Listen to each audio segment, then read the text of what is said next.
నిజామాబాద్ కార్పొరేటర్ల సన్మాన సభ తెలంగాణ బీజేపీ రాజకీయాల్లో కొత్త సమీకరణాలకు తెరలేపుతుందా?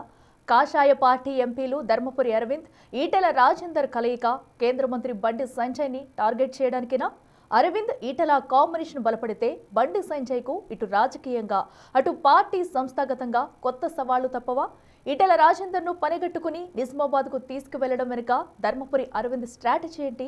ఇద్దరూ కలిసే నిజామాబాద్లో కార్పొరేటర్ల సన్మాన సభ ఏర్పాటు చేసి పార్టీలో నేతలకు పరోక్షంగా వార్నింగ్లు ఇచ్చే ప్రయత్నం చేస్తున్నారా?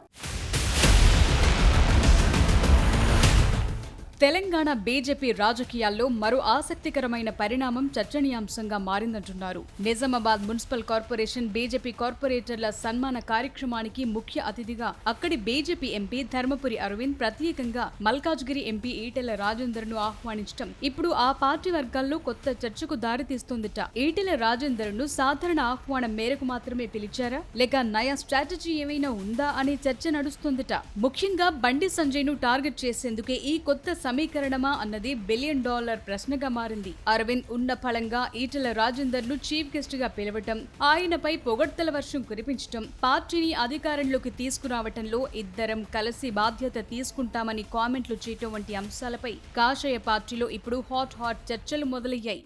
ఈటెల రాజేందర్ అన్న గారు నేను ఇందాక మాట్లాడుకుంటా ఉన్నాం. మన ఇద్దరం కలిసి తెలంగాణలో భారతీయ జనతా పార్టీని పవర్లోకి చేసే బాధ్యత తీసుకుందామని మేము మాట్లాడుకుంటాం.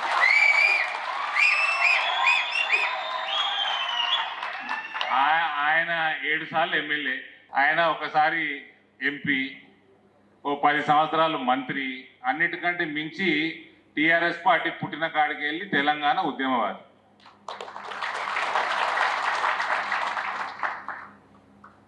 అటు సౌమ్యం ఇటు స్పీడు. చూద్దాం ఏమైతే చూద్దాం.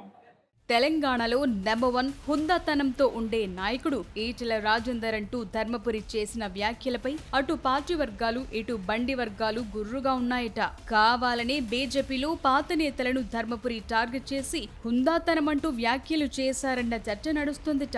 ఈటెల రాజేందర్ ముందే బండి సంజయ్ ని పరోక్షంగా టార్గెట్ చేసి ధర్మపురి ఈ వ్యాఖ్యలు చేశారన్న చర్చ నడుస్తుందట.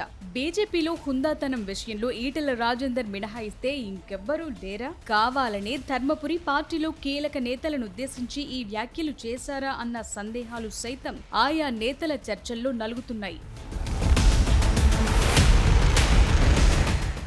మరోవైపు నిజామాబాద్ ప్రాంత బీజేపీలో బండి సంజయ్ ప్రభావం కూడా అంతో ఇంతో ఉంటుందని పార్టీ వర్గాలు అభిప్రాయపడుతున్నాయి. మెజారిటీ కార్పొరేటర్లు విజయం సాధించడం వెనుక బండి సంజయ్ ప్రభావం కీలకమని, ఆయన ప్రభావం లేకుండా నిజామాబాద్ లో అన్ని స్థానాలు గెలవగలుగుతారా అన్న చర్చ బండి వర్గాల్లో నడుస్తుందట.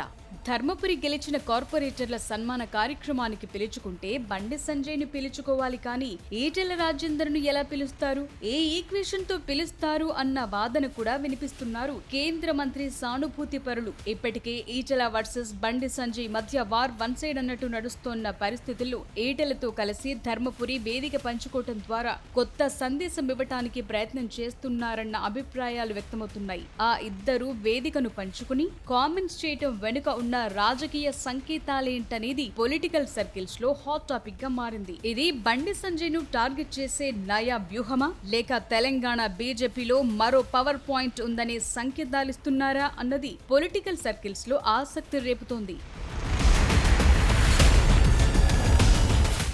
ఈటెల, ధర్మపురి ఇద్దరు పరిస్థితులను బట్టి తమదైన దూకుడు ప్రదర్శించే నేతలే. పరిస్థితులను బట్టి వారు అప్పుడప్పుడు సైలెంట్ గా ఉన్నా టైం వస్తే చెలరేగిపోతుంటారు. అలాంటి వారిద్దరూ ఒకే వేదిక పంచుకోవటం చర్చనీయాంశంగా మారింది. అంటే బీజేపీని రాష్ట్రంలో అధికారంలోకి తెచ్చేందుకు వారిద్దరూ బాధ్యత తీసుకుంటామనే సంకేతాలిస్తున్నారా, లేక ఇన్సైడ్ గా ఇంకేదో జరగబోతోందా అన్నది పార్టీ శ్రేణుల్లో టెన్షన్ పుట్టిస్తోందట. వాస్తవానికి హేమహేమీలు బీజేపీకి అధ్యక్షులుగా పనిచేశారు.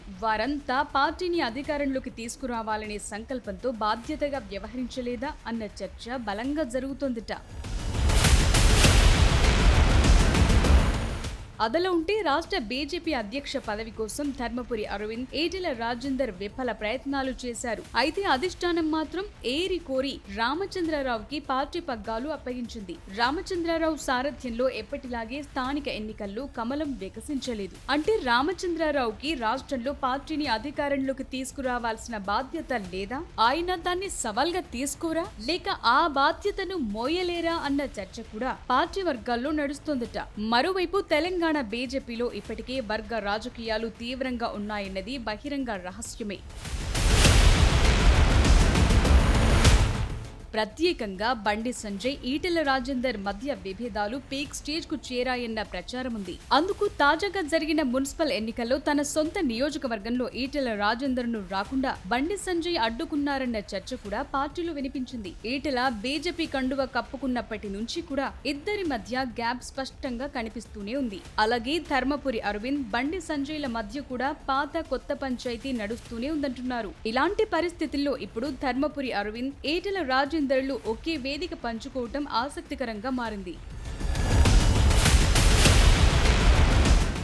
ఈ సందర్భంగా ఈటెల రాజేందర్ వ్యాఖ్యలు ఆ పార్టీలో అనేక ప్రశ్నలు లేవనెత్తుతున్నాయి. పదవిలో ఉన్నోళ్లు సీనియర్లు కాదు, రాజకీయాల్లో ఉంటూ సత్తా చాటుకునేవారే సీనియర్లంటూ ఈటెల విసిరిన పంచ్ డైలాగ్ రచ్చ రేపుతోంది. ఈటెల ఎవరిని ఉద్దేశించన్నారో కానీ సొంత పార్టీలో మాత్రం కుంపటి మరింత రాజుకుంటోంది. ఇప్పటికీ కొత్త, పాత, సీనియర్, జూనియర్ పంచాయతీలతో బీజేపీలో నిత్యం అంతర్గత కుమ్ములాటలు గుప్పుమంటున్న తరుణంలో ఈటెల రాజేందర్ తన కామెంట్స్ తో ఆ పంచాయతీలపై పెట్రోల్ పోసి నిప్పు పెట్టినట్లయిందన్న టాక్ ఆ పార్టీ వర్గాల్లో నడుస్తోందట.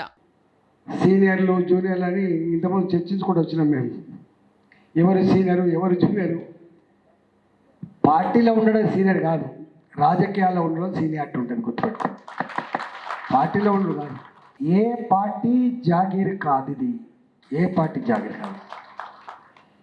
ఏ నాయకుడి జాగీర్ డివిజన్ కాదు, ఏ నాయకుడి జాగీర్ అసెంబ్లీ కాదు, పార్లమెంట్ కాదు. అది ఎప్పుడు ప్రజల జాగీర్ మాత్రమే, ప్రజల జాగీర్ మాత్రమే. ప్రజాస్వామ్యంలో బాసులు ఎవరంటే ప్రజలు మాత్రమే తప్ప మరొకరు కాదు. సో మొత్తానికి నిజామాబాద్ వేదికగా ధర్మపురి అరవింద్, ఈటెల రాజేందర్ మరో కొత్త పంచాయతీని తెచ్చారన్న చర్చ పార్టీ వర్గాల్లో జోరందుకుందట. ఇద్దరూ కలిసి ఎవరిని టార్గెట్ చేయబోతున్నారు? బీజేపీ రాజకీయం ఏ మలుపులు తిరగబోతోంది అన్నది ఉత్కంఠభరితంగా తయారయ్యింది.